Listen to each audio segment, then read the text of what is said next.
अच्छा दोस्तों, पिछले लेसन के अंदर हम लोगों ने बात की थी टाइपोग्राफी के हवाले से, और हम लोगों ने देखा था कि टाइपोग्राफी क्या होती है और ग्राफिक डिज़ाइन के अंदर इसकी क्या इंपॉर्टेंस है। अब हम बात करेंगे टाइपोग्राफी के अंदर डिफरेंट कैटेगरीज ऑफ टाइपफेसेस की, यानी कि serif and sans serif fonts.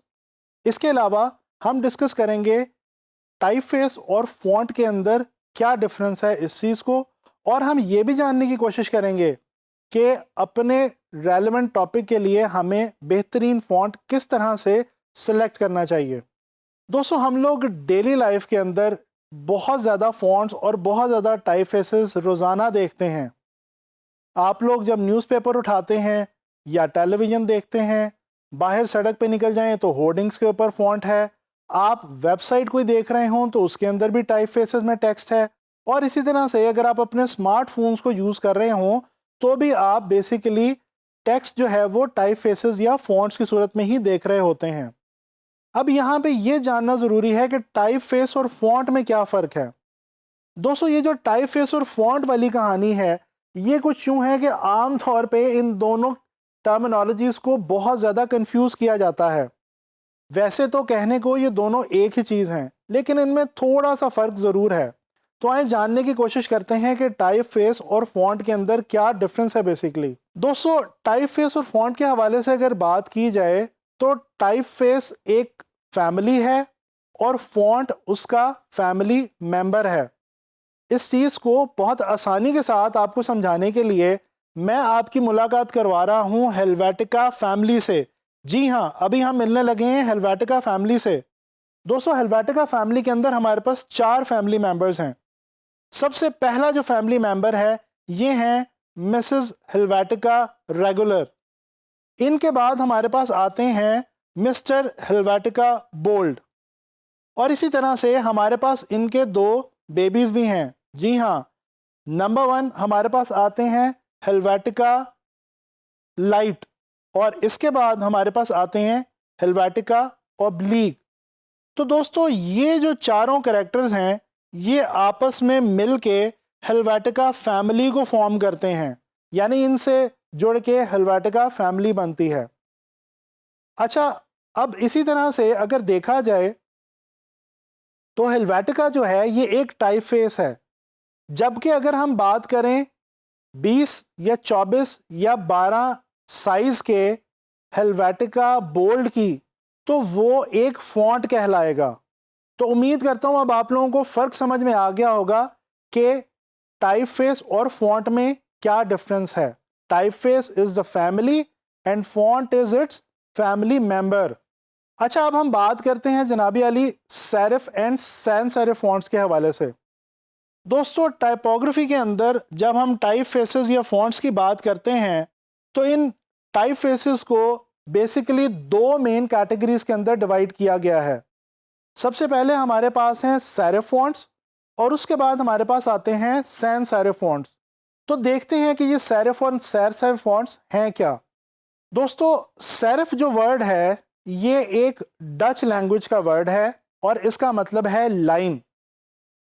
इसके अलावा जो सैन वर्ड है ये फ्रेंच लैंग्वेज का वर्ड है और इसका मतलब है विदाउट। तो इससे हमें यह समझ में आई कि सेरिफ का मतलब है लाइन के साथ और सैंस सेरिफ का मतलब है लाइन के बगैर। दोस्तों, देखते हैं कुछ फॉन्ट्स को जो कि सेरिफ और सैंस सेरिफ कैटेगरी से ताल्लुक रखते हैं। तो पहले सेरिफ कैटेगरी से ताल्लुक रखने वाले टाइम्स न्यू रोमन को देखते हैं। दोस्तों, टाइम्स न्यू रोमन जो है ये सेरिफ कैटेगरी से ताल्लुक रखने वाला एक बहुत ही मशहूर ज़माना फॉन्ट है। अगर आप गौर करें तो इसके एजेस के ऊपर आपको छोटी छोटी एक्स्ट्रा लाइंस नजर आएंगी। इन्हीं लाइंस की वजह से इसको सेरिफ कैटेगरी के अंदर शुमार किया जाता है। इसके अलावा अगर आप ट्रोजन फॉन्ट को देख लें या कूपर ब्लैक को देखें तो इन फॉन्ट्स को देख के भी आपको अंदाजा होगा कि इन तमाम फॉन्ट्स के एजेस के ऊपर आपको बारीक सी एक्स्ट्रा लाइंस नजर आएंगी जिनको हम बेसिकली सेरिफ कहते हैं, और इन्हीं लाइंस की वजह से इन फॉन्ट्स को सेरिफ फॉन्ट्स कहा जाता है। अच्छा, अब देखते हैं कुछ सैंस सेरिफ फॉन्ट्स को। तो दोस्तों सैंस सेरिफ फॉन्ट्स में हमारे पास एक फॉन्ट बहुत ही मशहूर है, आप सब लोगों ने कभी ना कभी उसको ज़रूर इस्तेमाल किया होगा, वो है एरियल फॉन्ट। जी हाँ, अगर आप एरियल फॉन्ट को बगौर देखें तो आपको बड़े आसानी से पता चल जाएगा कि इसके जो एजेस हैं वो बिल्कुल स्मूथ हैं और उनके ऊपर आपको कोई एक्स्ट्रा लाइंस नज़र नहीं आएंगी। इसी वजह से एरियल फॉन्ट को सैंस सेरिफ कहा जाता है। इसके अलावा कुछ और एग्जांपल्स देखते हैं सैंस सेरिफ फॉन्ट्स की। हेल्वेटिका फॉन्ट आप इस वक्त देख सकते हैं अपने सामने स्क्रीन पे, ये भी एक बहुत मशहूर सैंस सेरिफ फॉन्ट है। इसी तरह से वर्डाना आप देख सकते हैं, ये भी एक सैंस सेरिफ फॉन्ट्स हैं। ये तमाम फॉन्ट्स जो हैं ये इनके एजेस बिल्कुल स्मूथ हैं और इनके ऊपर आपको कोई एक्स्ट्रा लाइंस वगैरह नज़र नहीं आती। दोस्तों थोड़ी सी मैं आपसे यहाँ पे बात करना चाहूँगा, अभी मैंने जिक्र किया है आप लोगों से हेल्वेटिका फॉन्ट के बारे में। ये बहुत ही मशहूर फॉन्ट है और बहुत ही ज़्यादा पसंद किए जाने वाला फॉन्ट है। हेल्वेटिका को ग्राफिक डिज़ाइनर्स का फेवरेट फॉन्ट कहा जाता है। इसकी वजह क्या है दोस्तों? इसकी वजह यह है कि अगर आप गौर करें हेल्वेटिका के ऊपर तो ये आपको पता चलेगा कि ये बहुत ही नीट, क्लीन और स्मूथ फॉन्ट है। इसकी रीडेबिलिटी बहुत ज़्यादा है।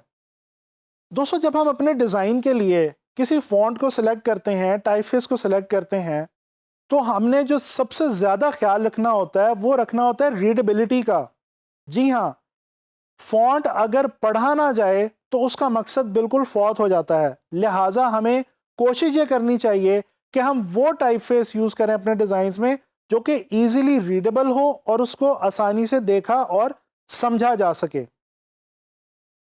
अच्छा, यहाँ पे क्योंकि अब हम बात करने लगे हैं इस हवाले से कि हमें अपने डिज़ाइंस के लिए टाइपफेसेस को सूटेबल तरीके से किस तरह से सिलेक्ट करना होता है, तो इस हवाले से यहाँ पे एक बात बहुत इंपॉर्टेंट है और वो ये है कि दोस्तों जिस तरह हम लोगों की एक पर्सनालिटी होती है, आप सबकी एक पर्सनालिटी है, मेरी एक पर्सनालिटी है, इसी तरह से हर टाइपफेस की भी अपनी एक ख़ास पर्सनालिटी होती है, एक अपना करैक्टर होता है। हमें करना सिर्फ ये होता है कि जब हम डिज़ाइंस बना रहे हों, हमें अपने डिज़ाइंस के लिए हमारे टॉपिक से रेलेवेंट पर्सनालिटी का फॉन्ट चूज़ करना होता है। अगर हम इतना सा काम कर लें तो हम बहुत अच्छी टाइपोग्राफी क्रिएट कर सकते हैं। इसके कुछ एग्जांपल्स देता हूं मैं आप लोगों को। दोस्तों फ़र्ज़ करें कि आपको कोई क्लाइंट अपने ब्यूटी सैलून के हवाले से कोई भी पोस्टर या कोई भी दूसरा एडवर्टाइजिंग मटेरियल क्रिएट करने को कहता है, आप किस तरह का फॉन्ट यूज़ करेंगे? दोस्तों आपकी प्रेफरेंस ये होगी इस सिचुएशन में कि आप एक ऐसा फॉन्ट यूज़ करें जो देखने में ग्लैमरस हो, स्लीक हो और स्टाइलिश हो। इसी तरह से आप ब्यूटी सैलून का जो टॉपिक है उसके साथ इंसाफ कर पाएंगे। अच्छा, इसके बरक्स एक और मिसाल देखते हैं। फ़र्ज़ कर लीजिए कि आपको किसी कंस्ट्रक्शन कंपनी का क्लाइंट अपना कोई डिज़ाइन बनाने को देता है। क्या अब भी आप कोई स्लीक स्मार्ट सा फॉन्ट यूज़ करेंगे? बिल्कुल नहीं। अब आप जो फॉन्ट यूज़ करेंगे वो थोड़ा सा हैवी होगा, थोड़ा सा थिक होगा और बोल्ड होगा, क्योंकि बोल्ड और हैवी फॉन्ट ही कंस्ट्रक्शन कंपनी को एक्सप्रेस कर पाएगा विजुअली। इसी तरह से दोस्तों अगर आप किसी फेस्टिवल या किसी इवेंट के हवाले से कोई डिज़ाइन बना रहे हैं तो आप जो फॉन्ट यूज़ करेंगे वो थोड़ा सा डेकोरेटिव होना चाहिए। वो कुछ इस किस्म का होना चाहिए कि वो आपके डिज़ाइन को थोड़ा सा डेकोरेटिव फील जो है वो उसके अंदर ऐड कर सके। इसी तरह से अगर हम बात करें टेक्नोलॉजी से रेलेवेंट क्लाइंट्स की, तो जब आप टेक्नोलॉजी के ऊपर काम कर रहे होंगे तो आपको बहुत ही सिंपल और मॉडर्न किस्म के, कंटेम्प्रेरी किस्म के फॉन्ट्स यूज़ करने होंगे जो कि बहुत ही आसानी से टेक्नोलॉजी को शो कर सकें। तो दोस्तों इस तरह हमें पता चला कि हम अपने डिज़ाइंस के लिए उस पर्सनालिटी और उस करैक्टर का फॉन्ट यूज़ करते हैं, टाइपफेस यूज़ करते हैं जो एक्चुअली हमारे टॉपिक का करैक्टर होता है।